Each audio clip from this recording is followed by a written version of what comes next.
Hi guys! Today we'll be recapping a story called The Baby Saint Wants to Destroy the World. Please like the video and subscribe to the channel. It helps us a lot. Enjoy! Allow me to provide you with some background information about the antagonist and the hero who rescued humanity to kick off the story. It is widely understood that the 7 calamities of Lucyphela are the enemies of the entire continent. These calamities are referred to by Lucyphela, the Great Witch, and her 6 subordinates who follow her. Lucyphela is a witch with limitless fire magical power and a reputation for being as deadly as ice. Since she was a little child, she has been cruel, and when she was 15 years old, she set ablaze the entire kingdom that had provided her with sanctuary without any guilt at all. She even formed her entire organization with the intention of making people shiver in fear in their presence. But just when all hope seemed lost after Lucyphela and other disasters nearly wiped humanity off, a hero emerged. The Pope of Saint Esperia.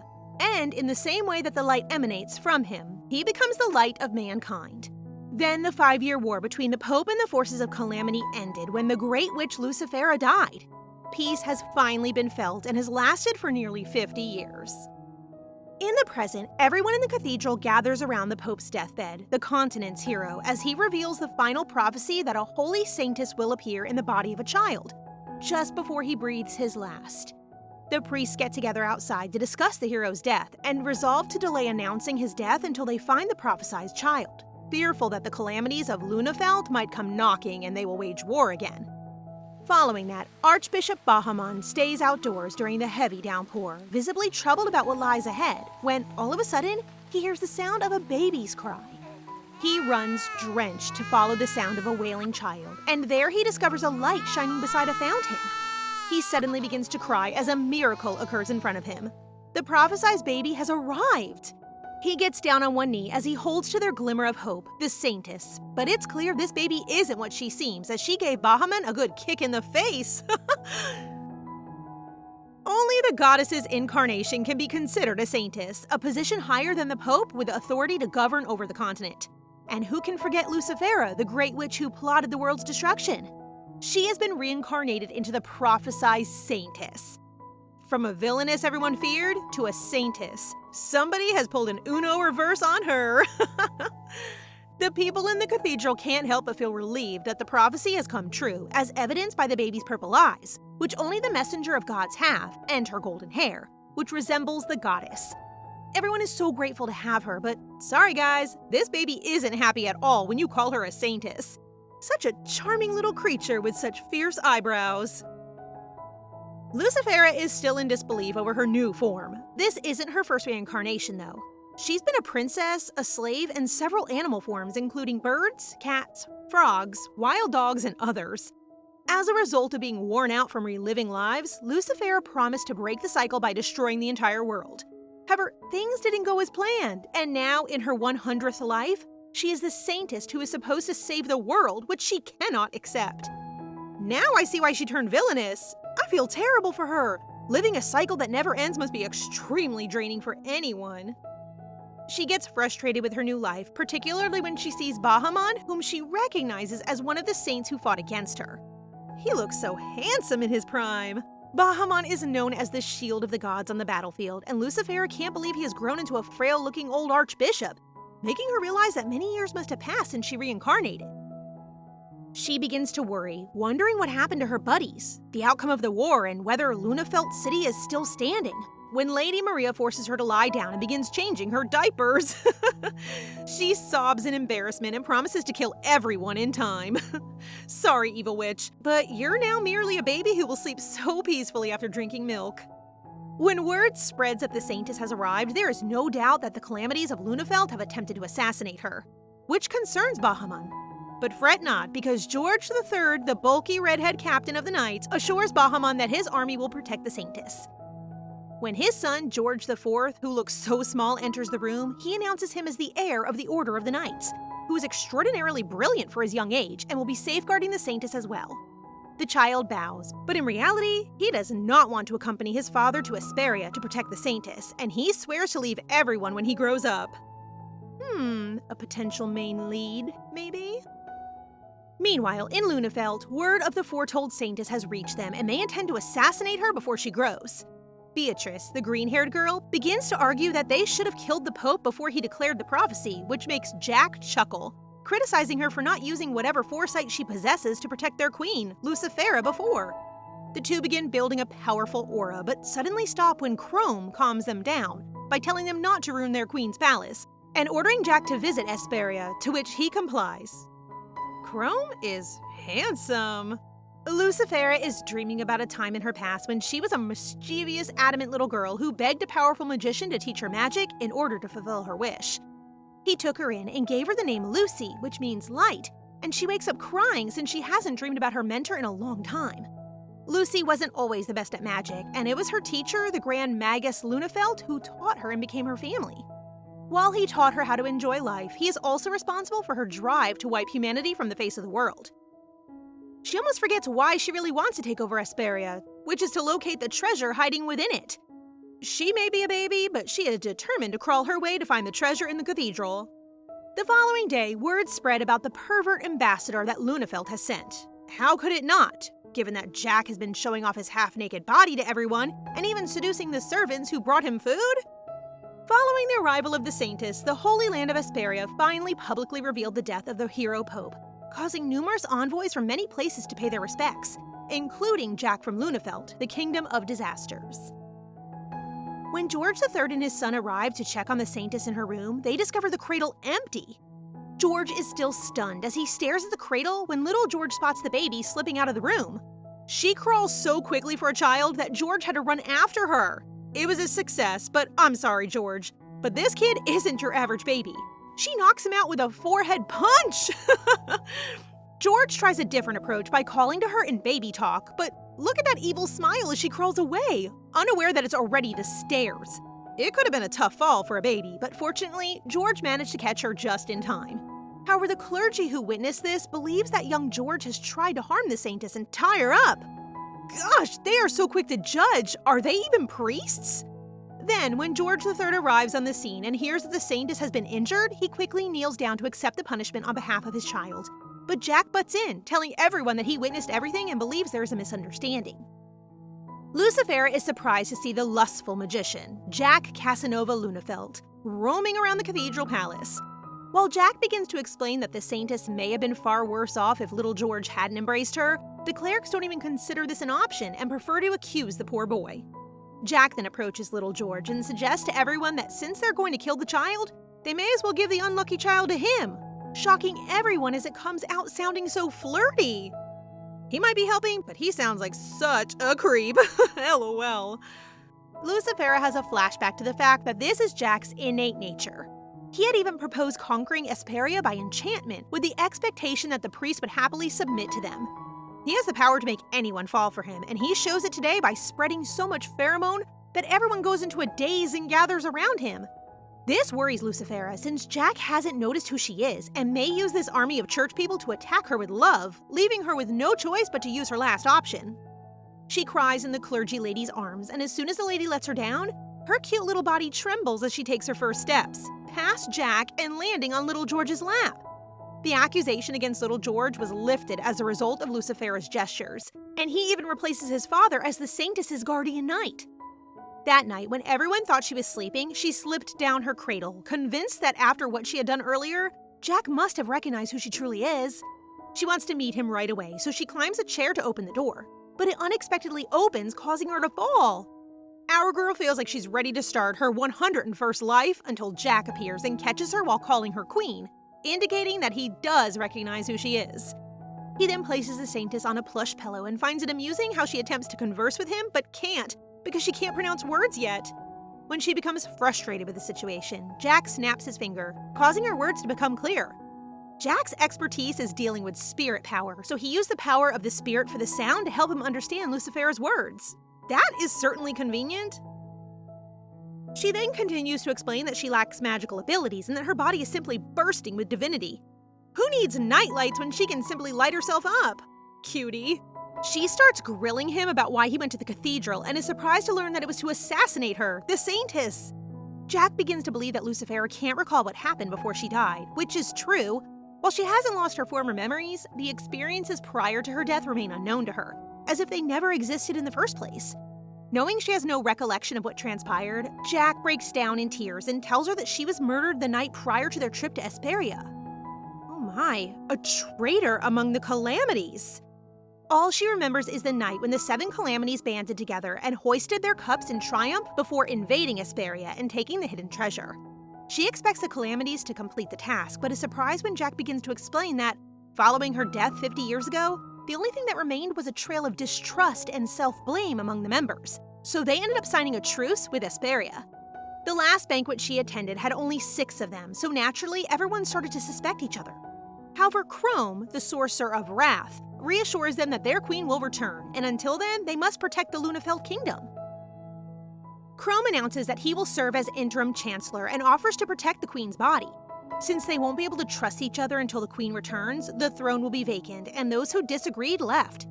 Meanwhile, Beatrice, the Sorceress of Envy, is sure to stick around until Lucyphela returns, and the same holds true for Jack and Chrome. Jack is overjoyed to find that the Saintess is Lucyphela and invites her to return with him.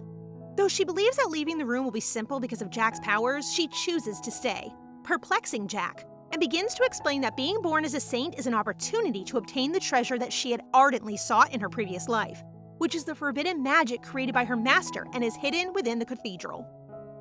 Jack opposes the idea and stresses that they should just retake the sanctum of Esperia by conquering it once more. He also says that everyone in Lucyphela is aware of her absence and that even those who believed and waited are now fighting more frequently. Jack then holds her hands and begs her to think about it for a little while.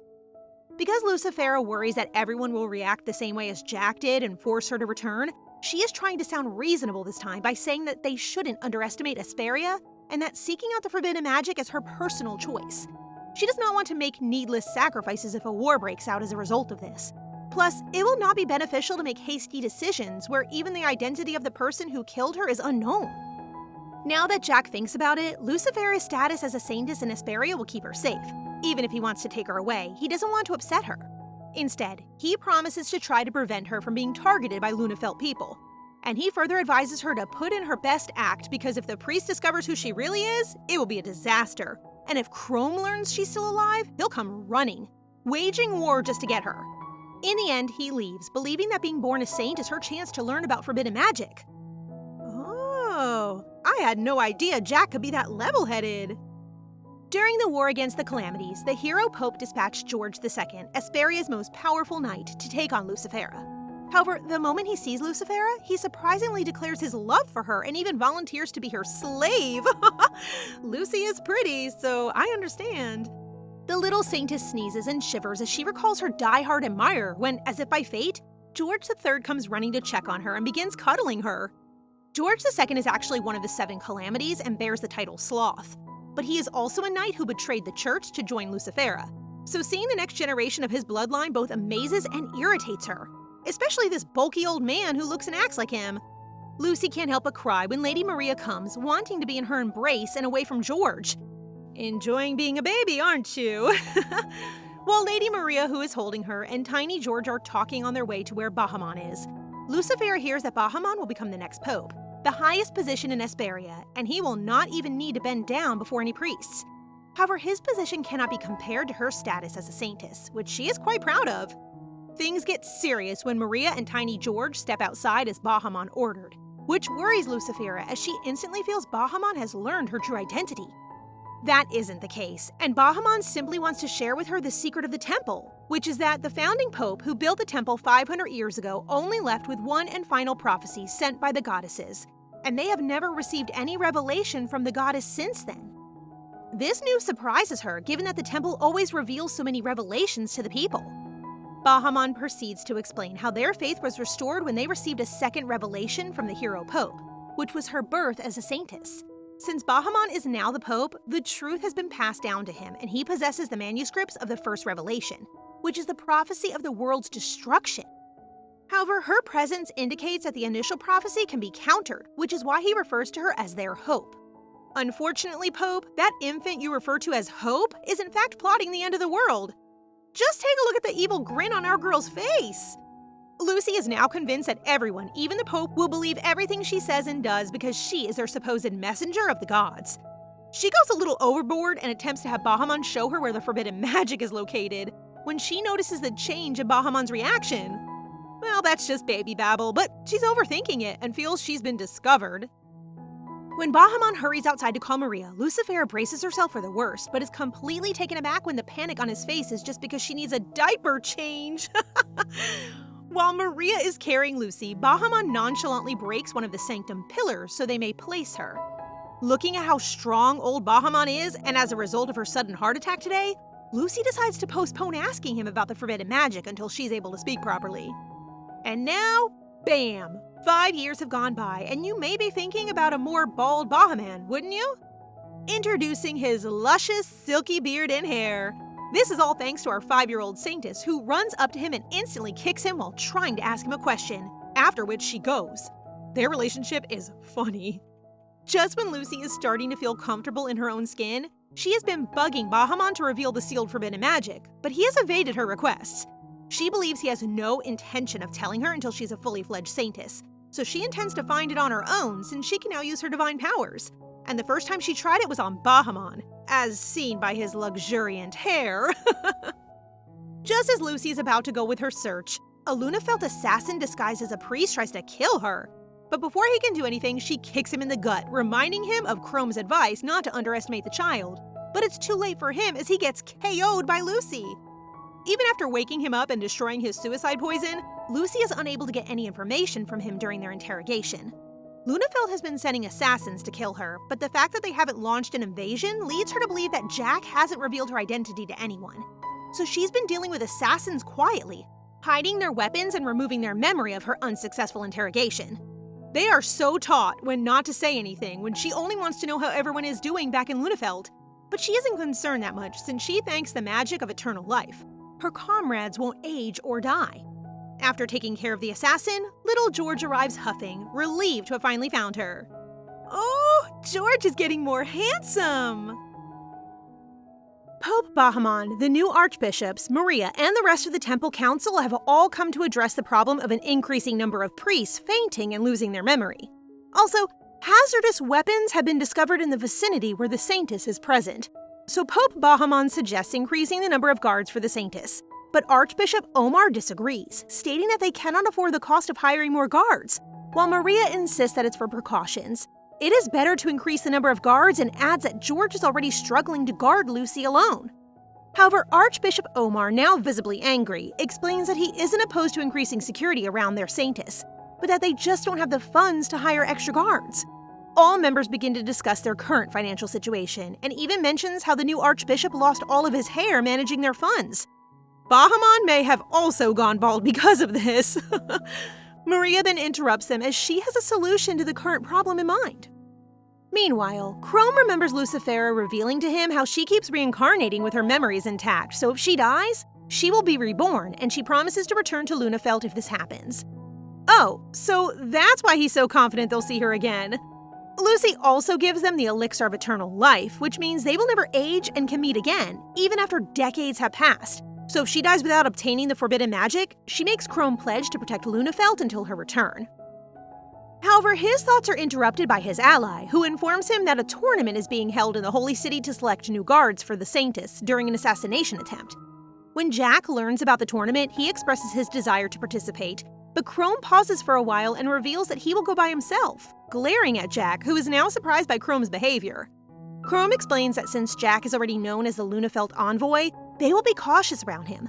Despite Jack's persistent attempts to persuade Chrome that he ought to govern Lucyphela, Chrome appoints Beatrice as the new magistrate, who is eager to take on the role and assures Chrome that he can leave for an extended period of time without concern.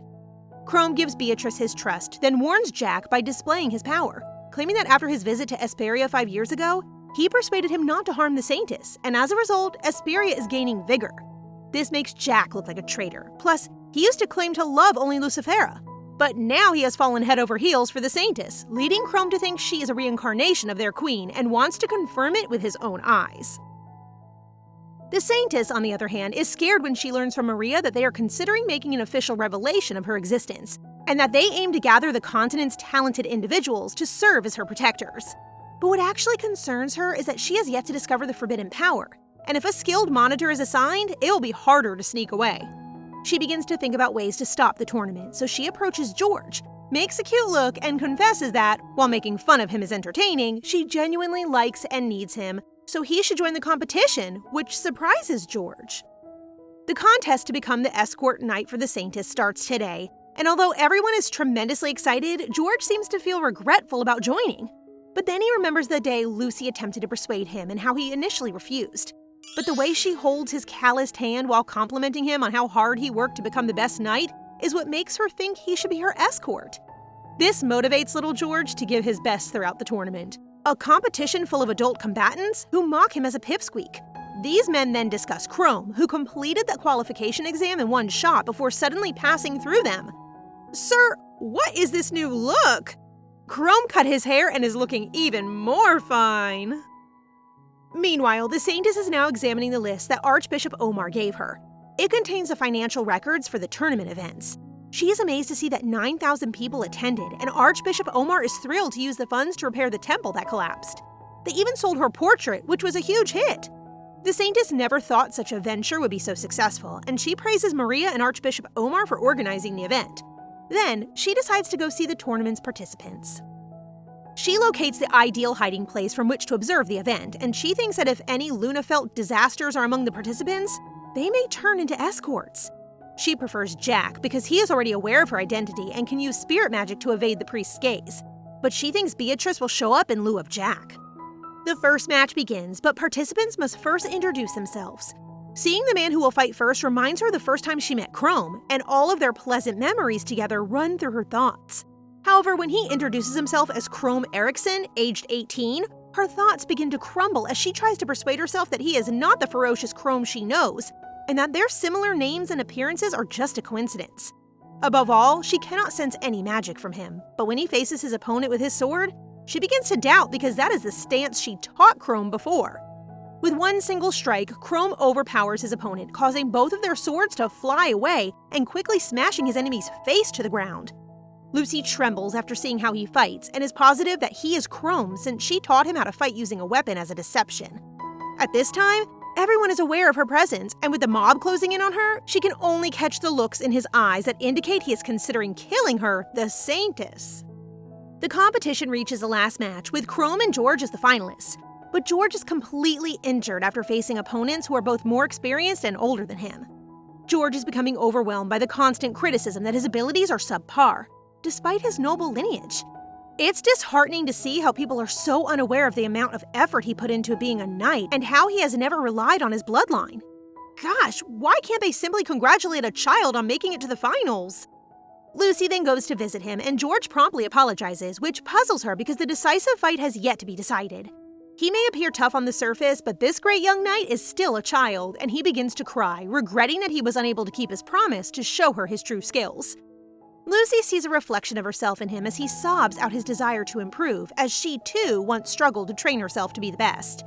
One time, she failed to cast a magic spell, causing her master's cherished books to burn, but he never got mad and comforted her.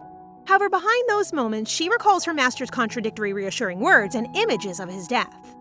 Anyway, she decides to comfort George, patting his head and telling him that he worked hard, and continues to say that he's still young. He will have many opportunities ahead and plenty of time. And there's nothing wrong with failing. She continues to say that in life, people experience both success and failure. What matters most is his dedication, which makes George so emotional that he can't help but embrace her. Lucyphela is startled, but she ends up hugging him back, realizing her life in the temple isn't that bad and finding George's situation similar to hers. I'm so soft for these two. After she healed his wounds with her divine powers and encouraged him to fight without regret, she noticed that George's spirit had returned swiftly. He offered to go with her to her chamber, but she declined, saying she would return quietly since she came alone. George expresses how thankful he is anyway, and she gives him a big smile and tells him to save his gratitude for after his victory. While walking, Lucy realizes that she used too much of her divine power, and she now feels exhausted when she sees Maria searching for her.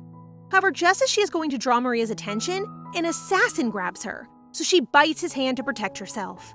She then confidently uses her divine power on her opponent, but is surprised to see that he's unharmed, as he should have fainted at this point. There's only one explanation for why her power isn't working. The assassin is a priest. Lucy is being forced to the ground as the priest draws his dagger to kill her when Chrome suddenly shows up and saves her. which confuses Lucy as they should be the ones attempting to murder the Saintess. However, what surprises her even more is when Chrome kneels and addresses her as Lucyphela. Back in Lunafelt, Lucyphela once told Chrome that she didn't believe in love because everyone who promised to love her couldn't recognize her after being reborn. She laughs and thinks that having such feelings is stupid, expecting Chrome to laugh with her. But he looks serious and declares he will never make such a mistake and will undoubtedly recognize her.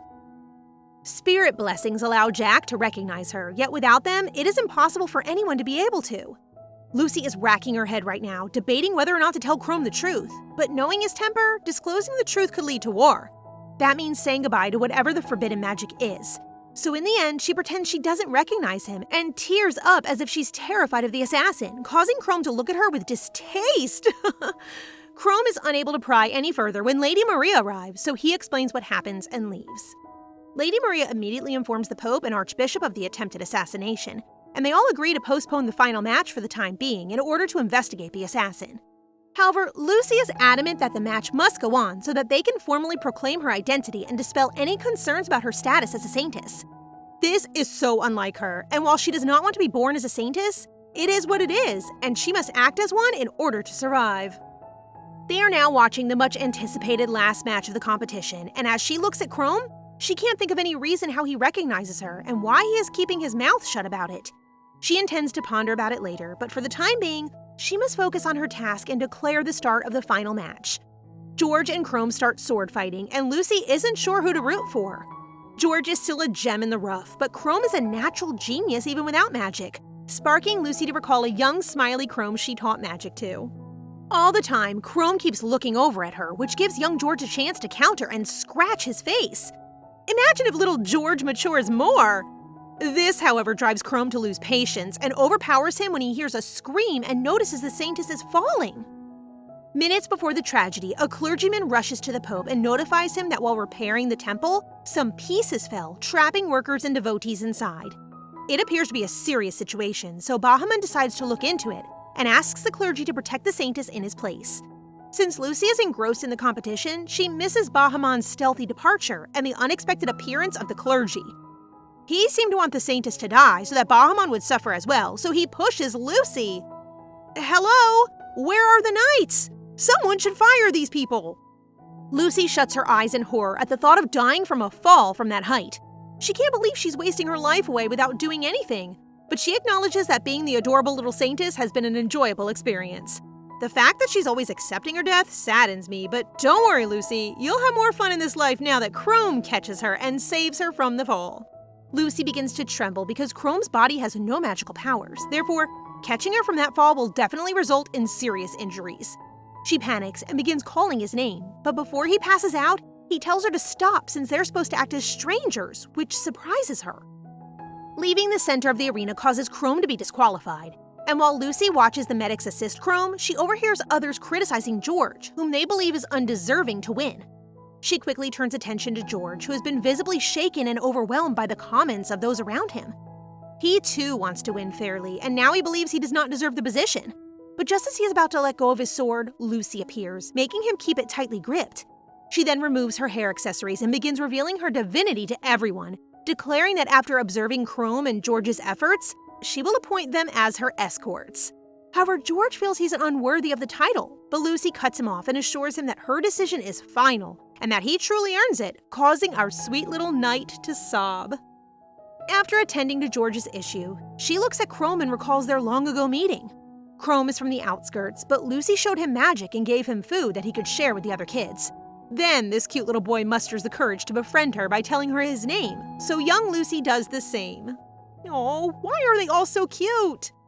Lucy, the Archmaid Lunafeld's student, is well known among the poor, and she has been going around offering food to them, which they greatly appreciate. Chrome sneaks a peek and observes her from a distance when out of nowhere she teleports, using her incredible powers to surprise him from behind. Lucy gives him another bag of bread, but Chrome questions her because supporting them would not be considered good work by the Emperor, so he is concerned for her and the Archmage's safety. Lucy, on the other hand, quickly reassures him that the Archmage is so powerful that she can put her entire trust in him to protect her.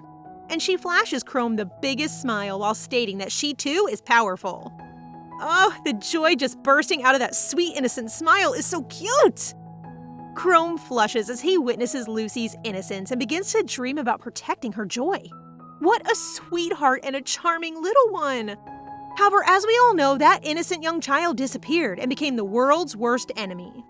Lucy never smiled again after the Archmage died, which is why Chrome resolved to help her achieve her goals in order to see her captivating smile again.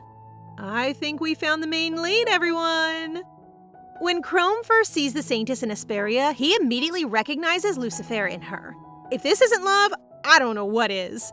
Everything about her, from her habits to her behavior, is exactly like the Lucyphela he knows, which makes him wonder why she never returned to Lunafeld. He already suspects she's spoken with Jack, which irritates him even more because it makes him appear so irrelevant to her that she couldn't tell him about her birth. Chrome chooses to watch her through the window before taking her to Lunafeld that night, as he sees her sobbing from a nightmare, yet she appears peaceful after receiving Lady Maria's embrace. Just like Lucy pretended not to know him, he plans on leaving quietly, but his affection for her wins out and saves her from the fall. He then wakes up in the infirmary and is surprised to see Lucy resting with her little hand on his finger. Chrome immediately identifies Bahamon as God's shield as he enters the room, while the Pope explains that the Saintess was the one who healed him. Chrome decides to get up and prepares to leave, considering that he has already lost the contest, but stops at the door when Bahamon mentions that he knows a person named Chrome who resembles so much like him. Bahamon is somewhat uncertain about the appearance of the Chrome he is familiar with because it has been several decades since the event. However, he is convinced of one thing. Chrome of the Seven Calamities is the most powerful person he has ever come across. Bahamon admits that he was so taken aback when he first saw him, but he also adds that the Chrome he was referring to must at least be as old as he is now. Chrome, on the other hand, understands that even though Bahamon appears weak now, he still needs to be cautious around him, so he responds as if he knows nothing. He is taken aback, though, when the Pope humbly bows down to him, thanking him for saving the Saintess and even inviting him to remain. Sorry, did I say surprised? That's putting it mildly. Chrome is growing increasingly enraged by the fact that this once mighty priest on the battlefield bowed to him in honor of the Saintess, his queen. It's as if the opportunity to dedicate himself to Lucyphela has been snatched away from him. So Chrome loses his cool and brings up the subject of the Sorcerer of Wrath, Chrome, while casting an evil eye at Bahamon. The Pope notices Chrome's peculiar aura and is about to say something when Lucy awakens and cuts them off. Bahamon rushes out to grab her a drink, leaving Chrome and Lucy alone in the infirmary, which is awkward for our girl. Chrome then criticizes her, claiming that she's merely an average weak child with no divine powers, and that he has no choice other than to save her every time. He definitely understands how to hurt her ego, and it works, because it makes Lucy so upset that she reveals herself to be his queen. Lesson for the day: don't speak when you're angry. Chrome always had faith that she would be reborn, and when he finally asks her why she never came home, he finds out that she's trying to find her master's forbidden magic but is having trouble. Lucy intends to remain in the cathedral until she is old enough to be granted the authority of a Saintess, allowing her to check every inch of Hesperia and uncover where the forbidden magic is hidden. Her position is the closest they can get to obtaining what she desires, thus, she must survive in this life as a Saintess. After listening to her reason, Chrome takes her hand while kneeling, pledging to protect her and follow her wherever she goes. Lucy is amazed by how loyal he is, then remembers that he must return to Lunafeld, but this guy isn't really going anywhere without her. Bahamon arrives enthusiastically to witness the two talking, which causes Lucy to rush towards him and display her typical love of fury against the Pope. While Chrome, delighted to see his queen alive, can't help but chuckle at her adorable little figure. OMG, I think I just fell for that smile! Despite his reluctance, Chrome addresses George, formally introducing himself as the new guardian knight of the Saintess, ignoring the obvious age difference between them. While George is curious about his true age, Chrome informs him that he's actually 89 years old. This shocks George a lot, so Chrome adjusts it to 18. But that is still a little bit too much! A handsome grandpa who can't lie! George's father approaches them and warns them to be on the lookout for anyone who might try to harm the Saintess again, while little George believes it's an assassin sent by Lunafeld. But Chrome sees no signs of intrusion, so it could be an inside job. This idea shocks little George, who's beginning to worry that the temple people are plotting to harm the Saintess. His father explains that not everyone is fond of the Saintess and adds that they need to find out who's behind the assassins immediately. The Saintess suddenly appears in the room and informs them that since the assassins mention the name of Bahamon, they might be pursuing the position of the next pope. She also says that Archbishop Omar might stand to benefit the most in the event that the pope vanishes. She warns them about Archbishop Omar because he is cunning, so they should act without him noticing. While George notices Lucy rubbing her shoulders, indicating that she is cold, and he's about to remove his cape for her, but Chrome is quick to put his own cape to her shoulders, making little George envious of the two of them talking so close to each other. George is perplexed as to how Chrome can comprehend what the Saintess desired so quickly, given that he has been working there for less than 5 weeks, while he has been with the Saintess side for 5 years. He feels so down knowing that Chrome has qualities that he lacks and that his space next to the Saintess is disappearing. So with a hurting feeling inside of him, he just tells them that he is not feeling well and that he wants to leave. Lucy looks at him with a worried face, but since he doesn't want to show that he's in emotional pain, our jealous little knight runs away. I'm with you, little George. Lucy and Chrome debate whether Bishop Omar is the real culprit, but she believes he isn't because he has been focused on money issues recently. She asks him what his plan would be if he were the perpetrator. He pauses and thinks of different options, including that the criminals would target the people around her or someone she cares about.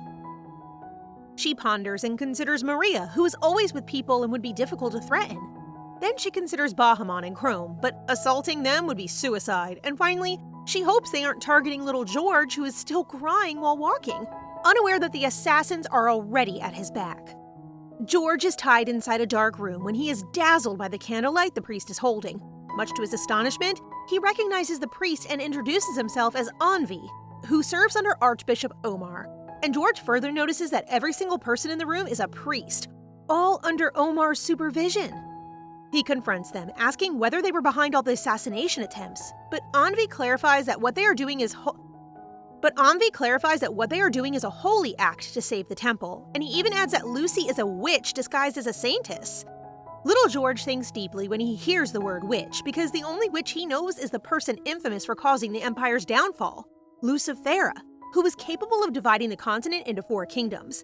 But he cannot understand why the saintess should be threatened. But he cannot understand why the saintess would. But he doesn't understand why the saintess should be treated like a. But he doesn't understand why the saintess should be treated like such a witch. The priest begins to explain that the saintess is definitely not an average person, which George actually agrees with. Lucy may appear to be a little child, but upon being with her almost every day, everything she says and does is beyond her age, as if she already lived a long life. George is almost convinced, but then Anvi takes a different route, claiming that Bahamon used an average child to ascend as Pope. Anvi, my man, you almost figured out the whole plot of the story! Little George, who is currently confused by Anvi's words, restates his accusation that Bahamon used the saintess scheme to become Pope, which the priest affirms, adding that Omar would have been in his position if Bahamon hadn't found the baby saintess. They want to use the naive Omar and ask George if he will assist them in overthrowing the Pope and taking control of the temple. George can't believe these priests are going to ruin the temple, whereas Bahamon is entirely dedicated to the temple and has no ulterior motives.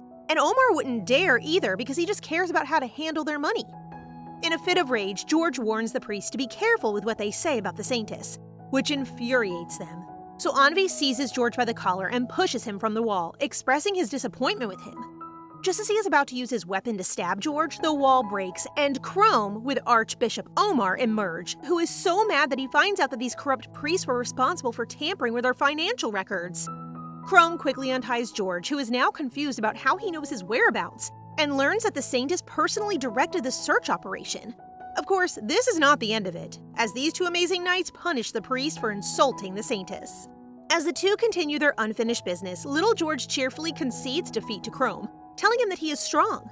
Chrome then asks George if he has any other reasons for asking for a duel against him. George smiles, admitting that he is jealous of Chrome because his swordsmanship is excellent and he is a great saintess aide, and he can't seem to match him in either. However, he refuses to cave into envy and wishes to test how far he can go by contending with him with no regrets. Chrome is surprised at George's loyalty, so he gladly offers him a hand and assures him that their saintess needs him. He figures that they have a shared desire to protect Lucyphela, as they both grew up with different versions of her. Meanwhile, the news that Chrome rescued the saintess and assumed the role of faithful knight reaches the now enraged Beatrice. While enjoying his kebab, Chrome has a flashback to when the food stand was much smaller and when Lucy enthusiastically assures him that the kebab shop will be there for 50 years, if not longer. Chrome's train of thought is abruptly interrupted when the shop owner thanks him for his visit, while he also expresses his gratitude to the old man for assisting him to join the Esperia tournament undetected. The old man cheerfully informs Chrome that he is willing to do everything for both the witch and the disaster wizards, who saved them from the clutches of the former terrible emperor. The elderly man then brings him a dish of sliced melon and remarks that the witch enjoys that fruit.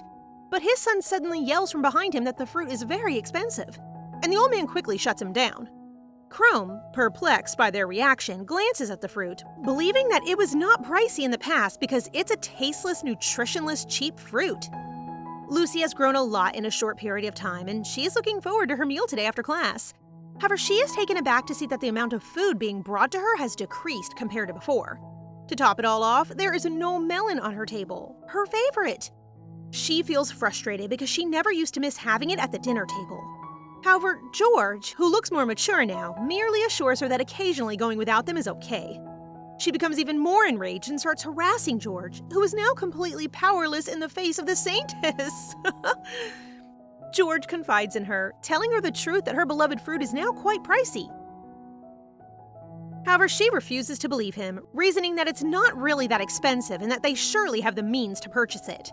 Concerned about the ongoing events of the temple, George offers her a newspaper to keep herself informed, which makes her startled. Back in Lunafelt, Jack slams the similar newspaper on Beatrice's table and accuses her of writing the piece, but she only gives him a furious glance. Beatrice grew up surrounded by people who considered her to be perfect, as she was born as a talented genius nurtured by her noble family. Being the best comes easily to her, so she is certain that she'll be the best magician. But that dream was shattered when she met Lucyphela. Looking at the greatest witch, Beatrice admits that Lucy is 100 times stronger than her, which enrages her, and that is how their friendship begins. Back at the Lunafelt castle, Jack shows Beatrice the articles promoting the purchase of melons and even has one newspaper that claims the saintess herself suggested the fruit. Jack gets upset because he knows she is the source of the false rumors that has been hoarding melons in order to drive up their market price. While she sits quietly sipping wine and listens to his concerns, she snaps when he mentions that even Chrome has written letters urging them not to hurt the saintess because she considers Chrome a traitor who left them for the saintess. He simply went away to investigate Esperia, but he ends up becoming a knight, and papers document how he claims to love the saintess, which enrages her. The mood darkens as she gives Jack a heinous warning that, as the acting ruler of Lunafelt, he must obey her orders, and if he has any objections, he must first do all of his tasks. Jack cries out that he is unable to do any paperwork and that his good looks are his only strength. Yet he somehow follows Beatrice's orders. I really thought they were going to fight, but that ended nicely. Jack resolves to just let Beatrice be with her plan since Chrome is with Lucyphela to keep her safe. So whatever happens with the Holy Kingdom doesn't matter, but then he wonders if Lucy feels the same way. Speaking of Lucy, she is now reading fake articles about her suggesting melons to everyone, while Forth continues that, as a result, melons have become so expensive and popular that people break into their estate and take all of the melons they planted. He then tells her to forget about it and enjoy the other fruits she's been given.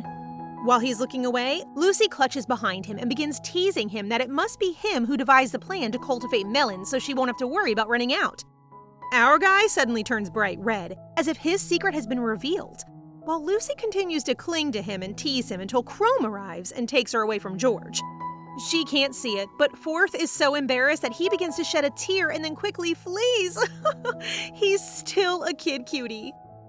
Chrome then provides his report, stating that the increased bashing directed at the temple as a result of the bogus articles will result in a decline in donations, which is the temple's primary source of income. Lucy rereads the article and realizes that the reporter's pen name is Beatrice. Lucy applauds her apprentice, who is dragging the temple down by appealing to public opinion. But she is no longer the old Lucyphela, and the temple is now a place where she has treasured people. So she prepares to counter Beatrice's plans.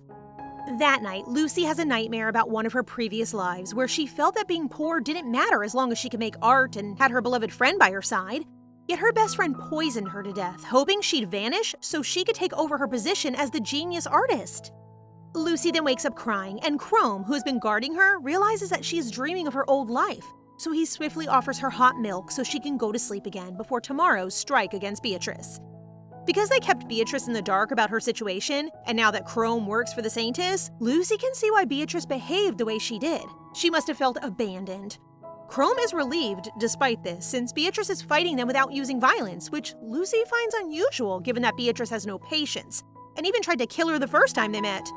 However, Lucy begins to wonder why. While she is having problems with Beatrice, she has to dream about her old traitor friend. In all of her previous lives, she was always killed by someone, and the possibility that Beatrice is one of the suspects who killed her as Lucyphela concerns her. Being betrayed in every lifetime is just too much. Morning comes, and the invited journalists from each kingdom arrive, expecting to meet the evil melon-loving saintess. But they are all startled to see her beaming so warmly as if she is the goddess herself, while Lucy grins at their reactions, confirming that her plan is succeeding. They really called newspaper agencies in order to demonstrate her divinity and have them write about it. As a result, the journalists immediately begin to probe her feelings for melon, and the rumor spreads that her adoration is to blame for the recent spike in fruit market prices. Lucy gladly responds by explaining that she likes melon because she feels compelled to bestow love on the underappreciated fruit. The way this story ends up talking about melons is just so hilarious. The next step in their scheme is to stage George IV's entrance and pretend that they truly have the ideal saintess and knight relationship. Look at how forced George's smile is! Lucy can't wait for them to write about today, as she can already feel the donations rolling in. However, it seems her strategy backfired because the only thing that made it into print was a story detailing her mushy bond with her knight. Beatrice is smart. As the countermeasure to the saintess's plan, Beatrice bought every newspaper and swapped rumors for headlines. She is now reading the original story and dislikes how they depict the saintess as having a lot of charm, while Jack agrees, even mentioning similarities between the saintess and Lucyphela. Beatrice quickly objects with him, but she too finds resemblance between the two. She simply refuses to accept it, reasoning instead that Chrome is the one who informed the saintess about Lucyphela and is now trying to imitate her. Since Lucyphela has departed, Beatrice feels that no one can ever live up to her glory except her. One evening, when Maria is brushing her hair, Lucy expresses her concern that she's beginning to doubt that she's a true saintess because the Temple of Hesperia has earned an awful reputation due to her. Lucy feels blue and believes that if only someone became a saintess, none of this would happen. But she gets baffled when Maria simply smiles at her. Maria is aware that Lucy is looking for a means to dismiss the rumor after catching her examining newspaper articles last night, so she reassures Lucy that no matter what rumors show up, she will still be the irreplaceable saintess to everyone in the temple, which makes Lucy's heart flutter. She starts to feel warm and wonders if this is what it's like to be loved by a mother. Lucy may have been reincarnated 100 times already, but she has never been loved by a parent, and the only people she can attribute parental affection to are Maria and her master. Whoever is responsible for our girl's reincarnation clearly wants her to suffer. She then awakens from a nightmare in which Beatrice is staring at her dead body. But her thoughts are cut short as Archbishop Omar shouts that a noble has arrived in the temple to make an extensive donation. Bahamon has already confirmed that the person in question is a noble and has opted to donate to support the saintess's love life, and she is now looking forward to meeting her. Lucy mulls it over for a moment because she gets a horrible feeling today as a result of her dream, but she decides to believe the old saying that dreams are the exact opposite of reality and agrees to meet with the donor. Upon entering the hall, Lucy's dread becomes apparent when she discovers that the donor is Beatrice, who takes advantage of her former noble status to gain access to the temple. This leads Lucy to believe that her dream may be a prophecy. The Graham family was supposed to be gone following the fall of the Empire, and Omar is overjoyed to learn that there are survivors in the bloodline, unaware that the girl is one of the 7 calamities. However, Lucy is now being guarded by a large number of holy knights, so if Beatrice makes a move now, it will not go undetected. So Lucy is still unclear about Beatrice's intentions for visiting the temple. The discussion is then initiated by Beatrice, who states that the saintess seemed to dislike her presence and decided to leave, taking her donations with her. Lucy can't have that, and, Omar on the back? So even if she wants to kick Beatrice out, she has no choice but to swallow her pride for the money and let her stay. Lucy, as Beatrice's master, finally understands why Beatrice has come to visit, and that is to stomp on her image as the divine saintess. Beatrice intends to beat her mentally by crushing her pride. So to begin, she offers the saintess the treasure boxes in exchange for allowing her to stay. The boxes may appear grand on the outside, but they actually hold very little money, and Beatrice can't wait to watch the saintess's reaction when she opens them. As the priests struggle to unload the cart full of boxes, Beatrice recalls that some of the chests belong to Jack, who also wishes to make an offering.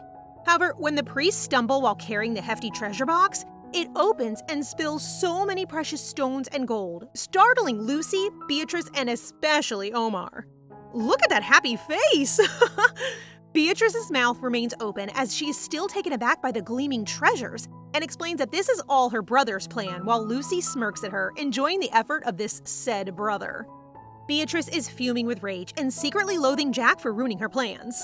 Well done, Jack! To explain, the night before Beatrice left for Esperia, she entrusted Lucyphela to Jack since he could utilize elemental magic to create a disguised replica of her.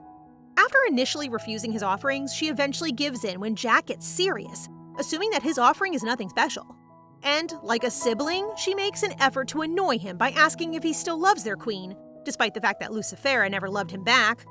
Jack simply smiles, explaining that expressing his love for Lucy is more than enough for him, and that he has always known from the minute they met that she would never return his feelings.